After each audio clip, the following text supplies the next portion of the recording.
తెలంగాణలో నేటి నుంచి పాఠశాలలు పునఃప్రారంభమవుతున్నాయి. వేసవి సెలవులు ముగియడంతో రాష్ట్ర వ్యాప్తంగా స్కూల్స్ తెరుచుకోనున్నాయి. ఇక పాఠశాలలకు వచ్చే విద్యార్థులకు స్వాగతం పలికేందుకు విద్యాశాఖ welcoming day, school readiness day కార్యక్రమాలు నిర్వహిస్తున్నారు. మొదటి రోజే విద్యార్థులకు ఉచిత పాఠ్య పుస్తకాలు, నోట్బుక్లు పంపిణీ చేయనున్నారు. అలాగే ప్రభుత్వ పాఠశాలల విద్యార్థులకు అల్పాహార పథకం ప్రతిష్టాత్మకంగా అమలు చేస్తున్నారు. హైదరాబాద్లోని రాజ్ భవన్ ప్రభుత్వ ఉన్నత పాఠశాలలో అల్పాహార పథకాన్ని మంత్రి పొన్నం ప్రభాకర్ ప్రారంభించనున్నారు. తెలంగాణ స్కూల్స్ ప్రారంభానికి సంబంధించి మరింత సమాచారం మా కరెస్పాండెంట్ నాగేంద్ర అందిస్తారు. నాగేంద్ర.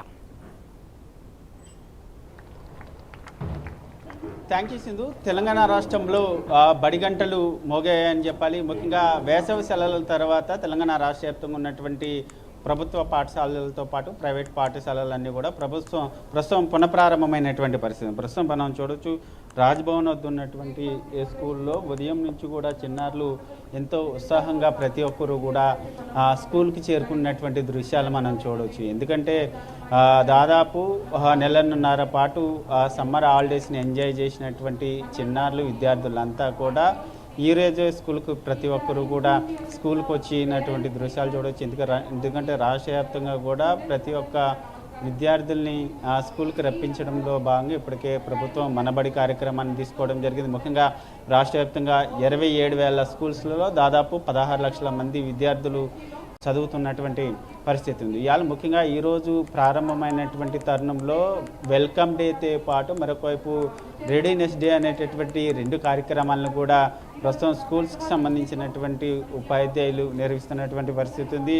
ఈరోజే ముఖ్యంగా తెలంగాణ రాష్ట్ర వ్యాప్తంగా ఉన్నటువంటి ప్రభుత్వ పాఠశాలల్లో ఈ రోజు నుంచే నోట్బుక్స్తో పాటు పాఠ్య పుస్తకాలు, అదేవిధంగా మరొకవైపు అల్పాహార పథకాన్ని, ముఖ్యంగా తెలంగాణ రాష్ట్ర ప్రభుత్వం విద్యార్థుల కోసం ప్రత్యేకంగా తీసుకొచ్చినటువంటి అల్పాహార పథకాన్ని కూడా ప్రస్తుతం మనం ఉన్నటువంటి రాజ్భవన్ స్కూల్లో మరి కాసేపట్లో రవాణా శాఖ మంత్రి అయినటువంటి పొన్నం ప్రభాకర్, అదేవిధంగా దానం నాగేందర్తో పాటు స్థానిక అధికారులంతా కూడా, విద్యాశాఖ అధికారులంతా కూడా ఈ అల్పాహార పథకాన్ని ప్రారంభించబోతున్నటువంటి పరిస్థితి ఉంది. ఎందుకంటే ఒకవైపు విద్యార్థులకు విద్యా వ్యవస్థకు సంబంధించినటువంటి అంశంలో రాష్ట్ర ప్రభుత్వం చాలా కీలకమైనటువంటి నిర్ణయాలు తీసుకుంటుంది. ఇప్పటికే మధ్యాహ్నం భోజనం కూడా విద్యార్థులకి అందిస్తున్నారు. దాంతోపాటు రాష్ట్ర వ్యాప్తంగా ఉన్నటువంటి విద్యార్థులకి ఉదయం